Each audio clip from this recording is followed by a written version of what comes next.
Oh, what's up, everybody? It's the Sam and Tom History Hour, and we are going to get A Comic Book Look, your weekly TV show on comic book culture.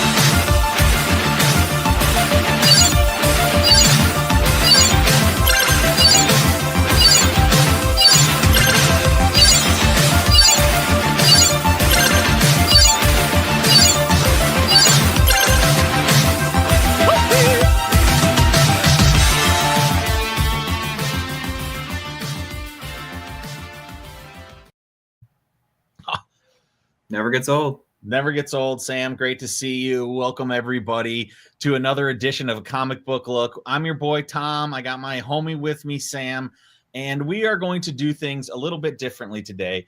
As you might have heard right before the intro, we're doing the Sam and Tom History Hour, a new concept where we might not be talking about everything that's coming out this week for comics, but we're definitely talking about a topic that is very poignant in comics right now, and that is comic book distribution and the history of how people in general, us, me and Sam, I have my comics here, and how did I get these comics into my hands from the people who created them? And there's a lot of logistics involved, and sales and middlemen and all sorts of different things to get those comics to us.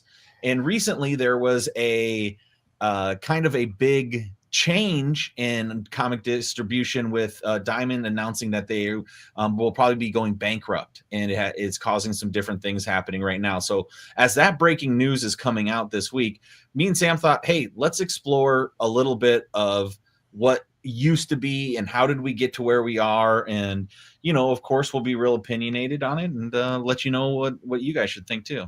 But anyway, Sam, how you doing this week, man? Man, it's a good day, man. Like I was telling you off stream that I got there finally. I've finally fully finished all of the. I'm so close to finishing all my singles, so I can finally go back and do some rereads again, and that's the best feeling ever. It's like you're caught up. Everything's great. Oh, isn't that the best feeling? You see that stack there and you're like, should I get more comics? I want them, but I haven't finished these. Okay. And then when you do have that stack all the way through and you're all the way caught up on your comics, it's just so fun. So congratulations, Sam. You're the man. Yep, I only get this like once or twice a year. So exactly. It's some good slow times to do that so that you can catch up for later. So sick, man. So Sam, I want to say the last comic you read, how did you get that comic? How did I get it? Well, I purchased it online and it was shipped to me. Awesome. So it was shipped to you. Where did you buy it from? If I can, for our experiment, put this from, is this an eBay purchase? Nope. This is from a comic shop in Sioux City, Starfighter Comics. Awesome. So Starfighter Comics, got this comic and then shipped it to you. Where it came from, more than likely, is a comic book distributor, and that's how they got it. And that comic book distributor can usually get the comics from either a wholesaler or a printer. And those printer, so when Marvel, DC, Image prints a comic and it hands in all the art, it gets to a printer. They print tons of different copies, but the printer isn't able to get these copies to each one of our cities, right? So they use a distribution model, and it's been changing over time, but that's kind of what we have right now, where then the printer goes to a distributor. The local shops like Starfighter Comics and Sioux City, they put in their order, and then the distributor sends them their order, and they can then sell them to us. And now we have our comics, but it wasn't always like that. So Sam, what do you think it was like for somebody in 1940 to get a comic? Did you think they went to the comic shop? Well, I don't think they existed until maybe the late 80s, 90s, I think. I could be wrong, but I think I think most people just got them at the newsstand. If I remember right, got them at newsstands or grocery stores, where and it was like you get Captain America with, but also here's your news about, here's VJ Day on the side of that too.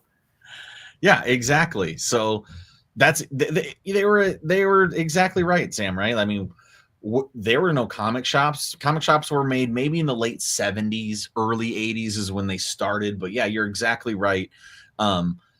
you just bought them where magazines were, or you just bought them where the newspaper was. And it was like there was some newspapers and there were some comics, and you could grab Superman and you could grab, the Star Tribune or whatever else. And then so for that time, who's distributing the comics? The same people that are doing magazines, that are doing all sorts of, newspapers and all the different periodicals that you see every day at newsstands in different places. And that's where people were getting their comics as well. It was a distribution model that was already set up. So it's like, oh, these magazines and newspapers are already being printed and sent out everywhere. Now I'm going to add comic books to this. Who can move these comic books around? I mean, it's a logical choice that they're just going to stick with the same model. So that works up into a point, and up into this very specific point, it's working great. And the point of this is in the 1950s. Sam, do you know anything that happened in the 1950s around comic books, and why something could, if there was a monumental change at all? Wasn't it Frederick Wertham in his book Seduction of the Innocent? That's exactly right. So, our evil nemesis, I guess, comic book fans, is Dr. Wertham. I can't wait to get that book. I want to read it so badly.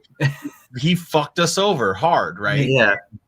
And so what happened is there's this scare where there's the massive burning of comic books. And, if you let your kids read comic books back then, to parents, these Christian nice families, it was like letting the devil into your home. And so there was this huge scare and all these book burnings. And so what do you think happened to these big distributors that always distributed in magazines and newspapers, and now all these Christian groups were against comics? What do you think those distributors did with those comics? Probably the distributors themselves, or the comics themselves? No, the distributors themselves.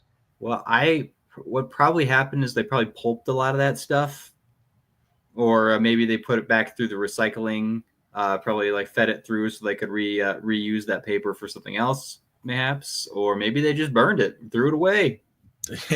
Who knows? I mean, I don't. I'm all I know is that because of that, all of these companies, they no longer had the rights to do comics, because they just called Marvel, they called DC, they called EC. All the bad ones were from EC, and they said, we're not going to do your. There's no Marvel at this time, right? This is beforehand, but really timely still, if it's anything. Exactly. And so they call all these places and they say, we don't carry comics anymore, so we are not going to distribute your comics. So we know in the 50s there's this huge thing where all the comics have to change, and superheroes can't be bad, and they have to build the comics code, and these have to change how comics are, and it changes the history of how comics are shown and laid out. And a lot of these crime and horror change to romance and teen comics to try to redo this a different image. And at that time, the comic sales were super low. Well, one of the biggest reasons was distribution. There was no distribution chain. So in this time, this is when DC and the other comic companies have to just figure out, and they find other smaller distribution companies that don't have the same power as these huge newsstand companies. They find some of the lower ones, maybe the 7th, 8th, 9th top distributors for that kind of stuff, that will still take their comics. They're not in as many places. They can't get to as many places, and comic books suffer right in the 50s. And then in the 60s, comic books are back on the rise.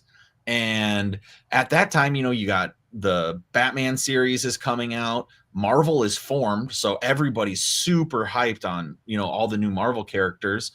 And the distribution is all different because they're all regional. So there is, if you live in a certain area of the country, let's say you live in Georgia, well, there's probably a distributor for Georgia. And they might have distributors all over the entire country that are all using individual places to distribute, but they're all different mom and pop shops. They're all smaller companies. And then so all of these distributors have to work with the comic book companies to get their books into the stores. Well, after that, this is working really, really well until we get to the end of the 70s, and there's the mentality in business changes a lot in the 80s, and where we are now not everything used to be on handshakes, and these territories are respected to the yuppie who wants to loves capitalism, can't wait to grow a company, make things bigger and better. And now we get the distribution starts to get kind of really nitty gritty. And at this time in the 70s, where are you getting your comic books then? If you're a really hardcore comic book person, there are no real comic book stores. So, you're still getting them at a, what do you think, Sam? A 7-Eleven, a grocery store, you're getting them. Yeah, probably would have to be like a 7-Eleven, like a gas station of some kind. Maybe your library has them. Maybe it's definitely like on the racks at stores that sell other things, and also just have the magazine rack for sure. Totally. So I think you're right. It's just going to be with the magazines. There's no phones, right? When people are needing to read shit, there's plenty of magazines, and comics are still around. And in the 70s, you have Archie's popping off, Marvel's popping off. There's kind of this thing. And because in the 70s, everybody loves comics, and they destroyed so many different comics in the 50s, that now pre-50s comics are starting to kind of hold value. And where do you find the comics for these? They were usually like printed in the back of a magazine or another comic. It would be like, I have comics for sale. Here's my list of comics. Contact me. And it was kind of this thing. Well, those people ended up starting stores, and this is around the 1980s. And we get the birth of what has, for me in my life, been something that's so impactful, and that's the LCS, the local comic shop, starts to appear. And in order to serve all of these different local comic shops, all of these different distributors are now localized as well and getting comics out. But there are now sharks in the water in the 80s. And in 1982, this guy who starts Diamond Distributor, the thing that we're going to be talking, why this whole thing brought up, is he wants to start expanding, and he starts buying other distribution companies around the East Coast, West Coast. And now he's the first person who gets a nationwide distribution chain for comics. So if you're a local comic shop, you can contact him and you can buy it all from him. And if you buy it all from him, he will give you a discount because you bought so much from him. And if you have to buy from a few different distributors, if you have to buy from one distributor for DC and one distributor for Marvel and one distributor for the indies, well, then you're paying a little bit here and a little bit here and a little bit here, and you may get some incentives, but when you add that all up, you are spending more money, and then in turn you get a bigger incentive, and that you've done more business with that distributor, and they're more likely to give you kickbacks and cutbacks. And this starts the game of how our comic book stores stay in business. Is I go to the comic shop on Wednesday and I buy my comics for cover value, and they were able to buy those comics for a little bit under cover value. So they are able to make a profit and keep the store open and pay the employees and pay the writer and pay the logistics people and distributors. And this is working all well and good. As things normally do at the start. Yep, exactly. All well and good for a while. But then in the 90s, there's a comic boom. And, of course, there's one company that thinks they're a little special. Who do you think out of all the comic book publishers think they're just a little better and a little more, just a little ahead of everybody else? Are you talking about like a little comic book company called Image? Exactly. So we get an Image comic boom, and indies are big. And now the 90s, everybody's like number ones, comics have value. And because of all of this, Marvel starts their own distribution. They say, we're selling so many fucking comic books that we're going to And, it's all a part of this boom because, yes, Image was huge and it was big, but it grew the whole industry. So at that same time, DC was super healthy, Marvel super healthy, Image is super healthy. There's other pop-ups that are popping up for independents, and they're all healthy, and everybody's making a lot of money. Malibu was created. What's another one? When was Dark Horse made? Yeah, exactly. Just then, Dark Horse. There's a bunch of like things propping up that like you wouldn't normally see. Like Wildstorm was created within Image, even. Like there's a lot of stuff like coming out because right now old comics in the 90s, old comics and new comics were both selling really well because there was still the speculator boom from all those books from the 50s, now like gaining traction and like valuability. And there's and all those same people thought, okay, maybe we start doing this for the new books now too. So things are popping off a lot about like stuff like you would never think would sell over 1 million copies is selling 1 million copies. The 90s were a very big boom period for comics in general. Exactly. And what always comes with a boom is a crash, right? And so Marvel goes independent. Diamond's still pushing, and they're getting a lot of everybody else and distributing everybody else. And after that crash at the late 90s, and it's not a huge crash. I mean, comics survive, but they're not selling 1 million like you do X-Men #1, right? Or Death of Superman. Now you're selling, Batman's selling 100,000 copies. And so it is a little different, but it is still the market is fine. Marvel has to shutter they think they're too big for their britches, and they think they were going to continue to grow as they were. They weren't able to, and they have to shutter their own distribution, and they join with Diamond. And, so now we are talking about the early 2000s, and everybody is now shipping through Diamond. All of the independents, all of the Marvel and DC. We have a set date for Wednesday comics. That's when the day comes out, which ripples through even till now. Is that when that started? Yeah, definitely. I didn't know that was when that started. And it's there were different people doing Wednesday comics, but it's at this point that the entire industry then now got their comics in the shop on Tuesdays or Mondays and Tuesdays for release on Wednesday. And so they were working well, and comic shops kept on pushing for more discounts, and publishers keep on pushing for, to try to charge the distributors more.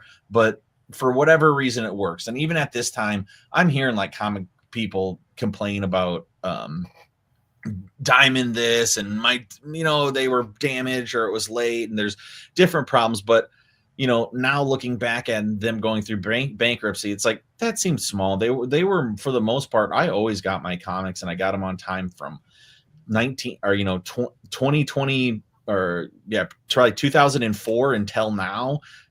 Basically the last 20 years have been getting comics that I read through the comic distributor Diamond. Now things have changed recently, and Sam, why don't you, because things go really smooth all the way through the 2000s to 2010s, and then what happened, Sam, and give us a little bit of a what's next. Well, I guess to kind of like pull it back just a smidgen, like I think a lot like this happens with any industry. I think like when something brand new kind of like breaks the doors down, like Image did, a lot of things rise up and like are white fire hot.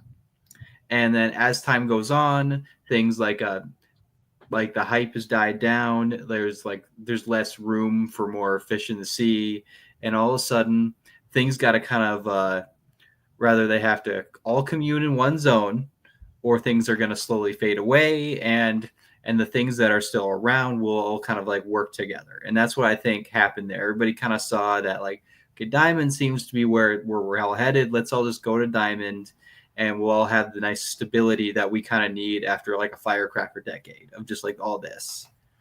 And then in the 2000s. No, I want to know now. Let's talk 2020. I mean, 2020. Okay. Well, 2020, the pandemic kind of shook everything up there. Like we had that nice stability for like that 20-year period. And then a multi-level virus decided to sweep the globe. And when that happens, everything changes. Not just comic books, everything changes. All of a sudden, things that you normally would think are like just your day-to-day is a little bit different now. And things such as like, as much as like comics are important to me and to Tom and everybody else here, comics are a fun thing for your day-to-day, but that the pandemic also affected your groceries, also affected a lot of things for yourself. So comics got hit hard because I imagine a lot of folks couldn't afford them anymore. And what also didn't help was that, well, for what was it, like 3 months, we didn't get books. And I think that's what it comes down to, Sam. Mm-hmm. So at that point that Sam's talking about, it was like 2 or 3 months where there are no new books coming out. And why? Let's think about this distribution process. These books are printed at a place, they're loaded into a truck, they're brought into another warehouse where more people grab them and then put them into a warehouse. Then people individually wrap them and send these things across the entire country. And then people in those different countries open them up, and then a bunch of other people touch them. And people were not sure what the pandemic was going to be like. And was distribution for a book going to be something that spread things? And that was why. And also, can you as an employer even ask your employees to come to work? Can comic shops ask their employees to come to work during the pandemic? So things got shut down. And at that time, when Diamond didn't ship for whatever it was, 8 to 7 10 weeks, something like that. I did just read about it earlier. They are now in a spot where DC decides to look at other options for how they can get their book out. They're owned by Warner Brothers. They have, bottom lines to meet, and they see this as they always had this. These comic writers are already writing these stories. We're ahead of 90 days ahead of shipping in order to complete print and get everything logistically ready. And then we go that amount of time without. DC looked for a new avenue. And of course, in the capitalistic market that we live in America, when there's opportunity, somebody's going to step forward and try to take advantage of that opportunity. And so we get into our comics industry different distributors than Diamond, who are telling DC that, hey, I can ship the books. I can tell you, talking to my LCS, homie John Nordstrom, who's been selling comics for 40 years and has, worked distribution, known the distribution model before Diamond was called Diamond, when they were their name before they were called Diamond. He knows a lot about it, and he really felt that this is a really big linchpin that we're still seeing today, and this COVID change for DC to not ship on Wednesday, to ship their books and sell their books to be available on Tuesday and use a different distribution model is now rippled to we're in 2025 and Diamond is now going bankrupt.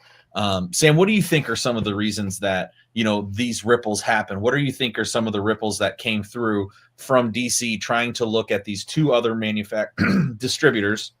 One was Lunar, which that's the one that everybody's on today. And one was another one that they used both for a while until Lunar grew big enough to be able to handle all of their comics. Well, DC's always kind of been the shaker when it kind of comes to changing things up. They kind of have to be, because they've been around for a long time. They have been they've always been adapting, and they know if they want to keep doing business, they got to keep changing things up.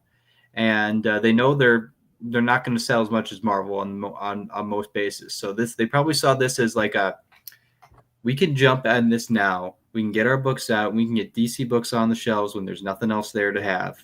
And so they took a chance and went, Diamond, we're going to try something else. We'll see what happens later, maybe. and it's been, and so far it worked out for him, to the point where Marvel and a lot of other people went and said, you know what, why are we not trying this? And everything eventually starts a trend, rather it's for or against of something. And for that matter, it really DC kind of moved everybody towards the idea of maybe we don't need Diamond as much as we thought we did. They've always been around because, well, that's what we thought we needed. But apparently these other companies are bringing out other options for us. And Marvel, a little bit later, took on Lunar, I believe it was. And I think when you lose the big two, even though some of the smaller companies have been working with you and have been sitting there and well, this is just a little bit better for us right now. Eventually, when you lose the big two, a lot of the confidence from the smaller publishers are going to fade away as well.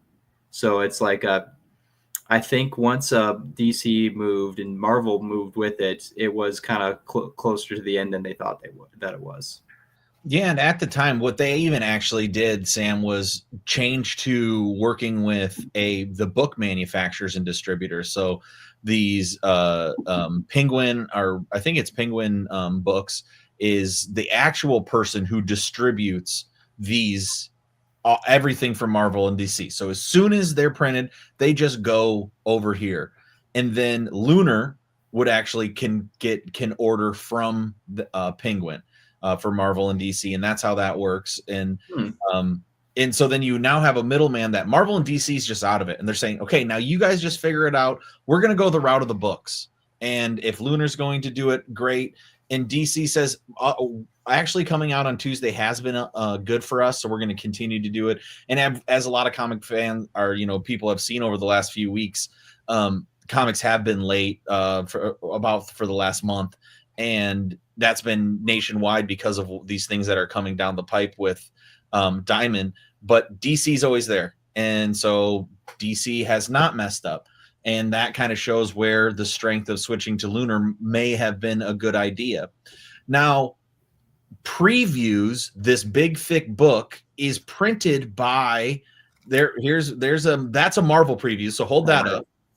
That is the Marvel version of Previews, because Marvel wants to have their own version, right? But there's a big, big, thick one that comes out that's about this big, and it is the ordering guide for everything that's going to be coming out, and that allows comic retailers to figure out what they want to purchase, right? How many books they want, what's it going to be about, and then you have an ordering person that uses that information. Well, all comic creator, Marvel, the other ones, they want to still be in Previews because it's a big book that a lot of people use. So you can still get your books through Diamond, not DC, but for Image, for other ones, by still fulfilling your order through Diamond, who then goes to Penguin. But you also have a direct relationship with Lunar, which you now know Lunar ships better and ships on time and is getting your books there all the time. And so then a lot of comic shops just started to just order from Lunar and use Lunar.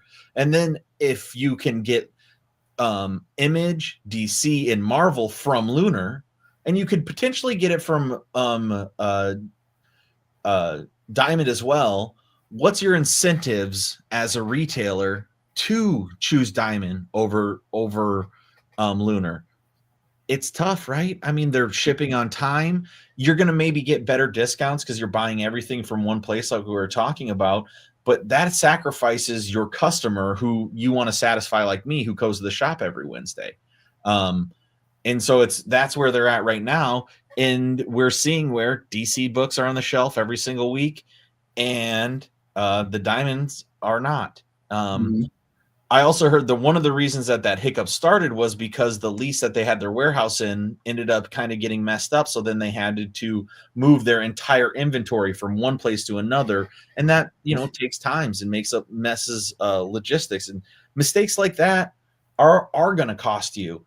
And I just feel like and John feels like it from our LCS, that it's going to ebb and flow, and they'll still be around. And yes, they might go bankrupt, but they're still going to be in the comic industry. They're still going to be around. Even though they're 4 or 5 days late, he's still getting the books that he ordered, and he ordered these months ago. So now what did he do with the ones that he ordered 2 weeks ago and 3 weeks ago and 4 weeks ago or whatever else? Those are all still in the pipeline and are still being fulfilled, because the money machine doesn't stop. They don't want people like me to stop going into the comic shop and giving money. Mm-hmm. And so, going to Lunar seems to be a thing that everyone's doing. But I don't know if it's going to be good or bad in the long run. And what's your take on that, Sam? We only can see with what we have right now, right? And a lot of times it's hard to future proof for something you have no idea about. And so a lot of times with business in general, but for comics in particular, if you know books are going to be out on time, there's going to be the main three that you're going to need are going through this one publisher, a distributor. Then as like a local comic shop, it's in your best interest to do something like that. It's in your best interest to go with this one, because you know that's where most of your comics are going to be. They're going to be on time for your customers to see. Yes, there's the Batman book that I wanted, or there's the Captain America book I wanted. And what could possibly happen is a little bit of the same thing, honestly, where Lunar probably takes on most of the distributing for most of the comic books, and eventually gains the monopoly that Diamond had. And as that happens, like maybe they get may have the same frustrations that Diamond had previously. Like maybe they start having late books themselves. Maybe they get a little comfy with having all of these books that they end up having the same issues that Diamond had. It really all depends on how Lunar decides to go about what they're doing. I will say, if they're trying to mobilize in a way where they're trying to stick around, be the comic distributor, the one, nothing else there, well, they got to stay on what they're doing. They made a really good impression right now. That's the best you can say right now. They made a really good impression. You got the big fish in the sea, but now you have to kind of continue to do that. Like, you jumped on a wonderful opportunity, but now they have to continue to do that. And a lot of people might see that if it starts to slow back down, you might have people who are like, you know what, Diamond never had issues like this, or maybe that Lunar has different issues that are completely opposite to it. And so basically it's all in Lunar's hands right now. I would say they have the wherewithal to do things now. We'll see if they continue with that. Totally. And the thing about distributors is, when you do have one specific distributor, John had this point, it's better for those independents. We wouldn't have had Teenage Mutant Ninja Turtles be a massive success if there wasn't something in place where every comic shop is able to order that from a place right when it comes out, right? Mm-hmm. And so these kind of undercarriage books that can have massive appeal later can get overlooked when there's not a good distribution model. And so if Lunar's going to be able to distribute Marvel, DC, and Image, well, what about Boom and IDW and any of the other independents and all of the smaller ones that Diamond is doing right now? They're probably not going to, because they're going to see that the money isn't there, because the volume isn't there. But with Diamond, that's something that we were able to do, is order indies. Now, did I always wish they listed more indies and always had different books? Of course, I want all of the cool comics that I see from Zine Fests and from indie creators to be available through Diamond. But that's not necessarily realistic. But there are plenty that are. And when they are available through distribution models, like Diamond. Well, when somebody goes to order Marvel, DC, and Image, well, they're already ordering a bunch. Maybe it's not that big of a deal for them to throw in a couple copies of the little smaller books that maybe they're going to take a chance on. And when you times that by all of the different LCSs across the entire country or world, well, then that's a lot of people taking chances. And then those small comic creators can make a good living. Now, if we go to Lunar and we're only looking at those 3 comics, how do we find what else is out there? How are the comic book companies, our local comic book companies, being able to find what's new? That's why we still do need previews. We need Diamond to get past this bankruptcy and continue on, even if it's in a different model or different mode or in a smaller kind of thing, because we do want somebody that is willing to be in the industry for a long time, knows the industry, and then can give us the books that we want, big, small, and everything in between. And frankly, competition is good. The reason why I think maybe Diamond got a little lacking as time went on for them was because there wasn't a lot of competition for them. They didn't really need to be better at times. So I don't want that to happen to Lunar too. So we do need, I would love for Diamond to keep going and being able to be there. And like you said, get those, and maybe they could be the ultimate area for the indies, then pivot to that for all that kind of stuff. It's important to get more things out there so more people can be showcased for their creations. Yeah, exactly. And I mean, I totally think that's the truth. So, I think comic book distribution history isn't over, right? It's just been changing from when you bought it at the newsstand to when then you bought it at the grocery store with the other magazines, to then we had comic shops that we can go to, getting it from all sorts of different places, to then just getting them from Diamond, to now having a few different options.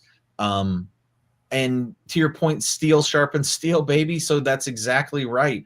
Having competition should allow the other one to have to work a little bit harder, have to, show the local comic shop a little, give them better incentives, make them want them, give them better deals. So as a retailer, our local comic shops can thrive.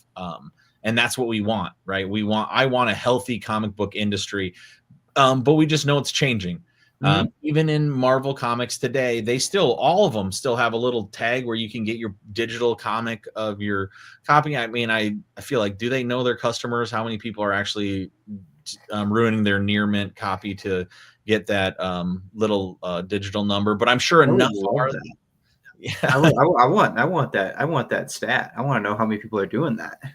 Exactly. So all I know is people can buy digital comics.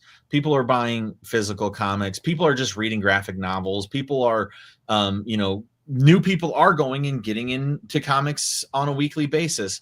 But it is all of these things at once that things are changing. When I know my kids, they read comics, but they read web comics, or they have a web comic that they like, or they go to their web comic account that has a bunch of different web comics, and they'll just kind of scroll around and see what web comics there are. And I will be like, well, you guys, I have a library behind me. Let me offer you some different comics. Like, oh yeah, sure. But they may look at it and then go back to the way that they consume comics, which is always going to change. But I think we know sequential art is always going to stay relevant. It always pops up everywhere. It drives culture. And we're on the forefront of that, which is really cool. And so now we just need these distributors to ensure that we continue to get our books. Rest assured, if anybody's worried about oh no, Diamond was going bankrupt, what's this going to mean for comics? Comics are fine. They're never going to go away. They're just turning into something different now. Isn't that the truth? That I promise you, since I started reading comics, the narrative has been that comics are over. I mean, it's the end of comics. There's no comics. It's never going to work. The industry's crashing, and it still hasn't. And it continues to go on, and there's new books coming out and new exciting artists, and things are still blowing me away. And there's still plenty of people like me who want to read cool comics and cool stories and be immersed in these different worlds. And so it ain't dying. It's never dying, Sam. Nope. And as long as there's cool stories to be put out there, there's going to be people who want to read them. Exactly. So, we got shout out Dottie's Diner, the just a awesome independent comic book in itself. That it should have ways that thousands of different comic shops around the world could read Dottie's. We want that to happen. Now, what does Sam and John have to do instead? They go different routes because this is a new world. They have a website you can use. You can go and meet them at cons and buy them there. You can contact them on social media, all sorts of different ways to get your comics these days. And whether it's following independent artists like Sam or, going to your local comic shop and seeing what's on the new wall or what's new in comics this week or month, those people will already be here. They're here and they're not going anywhere, and neither is the comics industry. We just are excited to see what's the next chapter for comic book distribution history. Holographic comics. We just throw a little thing up there, and like a little hologram shows up. That's what's coming next. And then I'm like, wow, that'd be really cool, actually. Help me, Obi-Wan Kenobi. You're my only hope. But anyway, all right, Sam. That was the Sam and Tom Comic Book History Hour. A little bit different show, right, Sam? Different. Yeah, absolutely a little different. What'd you think of it? You know what, man? It was really fun. I think next time, you know what I think we should do? Next time we do it, I'll come with a topic. I'll research it up, and then we can do it next time. We'll keep doing shifts on that. I love it, man. Awesome. Well, I have a question for you, though. Oh, yeah, sure. I do have a question for you. If you could make a prediction, like an actual prediction of where we go next with comics, where do you think you're going? Honestly, I don't think it's going. I think it'll keep on going just like it is. I think DC will continue to put out really good comics. I think Marvel will be able to put out really good comics.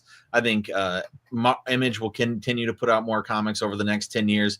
I do hope more people start going the maybe hardcover graphic novel route and look at prestige issues like Ed Brubaker and Sean Phillips do and put out such cool things.